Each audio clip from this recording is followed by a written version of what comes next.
Bonjour à tous les matheux en herbe. Alors, prêts à devenir de véritables agents secrets des maths? Notre mission, si vous l'acceptez, percer le code qui se cache derrière absolument tous les calculs. Ça peut paraître un peu mystérieux comme ça, mais vous allez voir, c'est en fait un jeu d'enfant et je vais vous donner toutes les astuces pour gagner à tous les coups. Parce que oui, il y a bien un code secret. Et une fois qu'on le connaît, eh bien on peut résoudre n'importe quel calcul sans jamais se tromper. C'est un peu comme une règle du jeu universelle pour que tout le monde, que vous soyez à Paris, Tokyo ou New York, trouve exactement le même résultat. C'est ça la magie des maths. Alors voici notre plan de mission, en 3 étapes super simples. D'abord, on va découvrir les règles du jeu, les bases quoi. Ensuite, attention, on va débloquer un super pouvoir, celui des parenthèses. Et pour finir en beauté, on met tout ça en pratique et on résout une énigme de pro. Allez, on y va. C'est parti pour la première section. On va commencer avec un petit problème, une situation très concrète. Vous allez voir tout de suite pourquoi ce fameux code est hyper important. Alors, je vous présente Léo.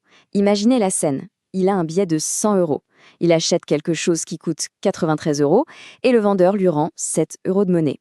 Léo veut savoir combien il a dans sa poche à la fin. Facile, non? Eh bien, attention, parce que si on ne fait pas le calcul dans le bon ordre, on peut se retrouver avec un résultat complètement dingue. Et voilà, on est en plein dans le mille. Regardez l'expression 100 moins 93 plus 7. Si on calcule de gauche à droite, ça fait 7 plus 7, donc 14. Logique.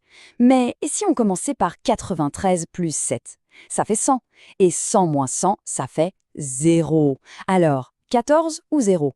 En maths, il ne peut y avoir qu'une seule bonne réponse. C'est impossible autrement. Alors comment on fait? C'est là que notre code secret entre en jeu. Bon, la solution à cette énigme, c'est ce fameux code. En langage de prof de maths, on appelle ça les priorités opératoires. Je sais, le nom fait un peu sérieux, mais pas de panique, c'est super logique. On va commencer tranquillement, avec les calculs qui n'ont pas de parenthèse. Et voici la règle numéro 1, la plus importante de toutes, celle qu'il faut connaître par cœur. Dans un calcul, la multiplication et la division sont les chefs, les boss si vous préférez. Ça veut dire qu'elles sont prioritaires. Elles passent toujours avant les additions et les soustractions. C'est la règle d'or. On les calcule en premier, même si elles ne sont pas au début du calcul. Allez, regardons un exemple pour que ce soit bien clair.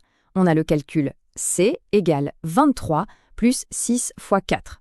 Le réflexe, ce serait de faire 23 plus 6, mais non, surtout pas. On cherche le boss. C'est qui le boss ici? C'est la multiplication, 6 fois 4. Donc, on commence par ça. 6 fois 4, ça fait 24.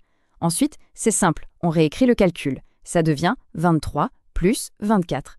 Et là, hop, on calcule 47. C'est tout, facile, non? Alors là, attention, c'est le piège dans lequel tout le monde tombe. Si on suit le mauvais chemin, on fait 23 plus 6 d'abord, ça donne 29, puis on fait 29 fois 4 et on trouve 116. Vous voyez la différence? 47 d'un côté, 116 de l'autre, c'est énorme. Mais maintenant, vous connaissez le secret. On respecte la priorité, on suit le bon chemin et on trouve la bonne réponse. Ok, vous maîtrisez la règle numéro 1. C'est super. On passe au niveau supérieur? Maintenant, on va parler d'un outil qui va vous donner le contrôle total sur les calculs. Je veux parler, bien sûr, des parenthèses. Voici votre super pouvoir. Les parenthèses, c'est simple. Elles battent tout le monde. C'est la priorité absolue. Ce qui est à l'intérieur des parenthèses doit être calculé en premier, avant tout le reste. Même avant les multiplications et les divisions, qui étaient les boss tout à l'heure, maintenant les parenthèses, c'est les super boss. Regardez ça, c'est incroyable. On a le même calcul de base, 10 plus 5 fois 2. Sans parenthèse, on respecte la priorité. 5 fois 2, ça fait 10. Puis 10 plus 10, ça fait 20. Ok, maintenant regardez ce qui se passe si on ajoute des parenthèses autour de 10 plus 5. D'un coup, c'est ça qui devient prioritaire. 10 plus 5, ça fait 15. Et ensuite, on fait 15 fois 2, et ça donne 30. On passe de 20 à 30 juste avec 2 petits signes. C'est ça le pouvoir des parenthèses. C'est vous qui décidez de l'ordre. Allez, à votre tour de jouer les super-héros des maths. Je vous donne un défi.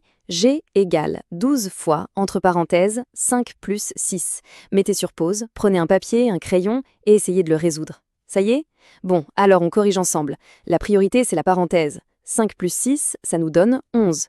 Il nous reste donc à faire 12 fois 11. Et ça fait 132. Bravo si vous avez trouvé.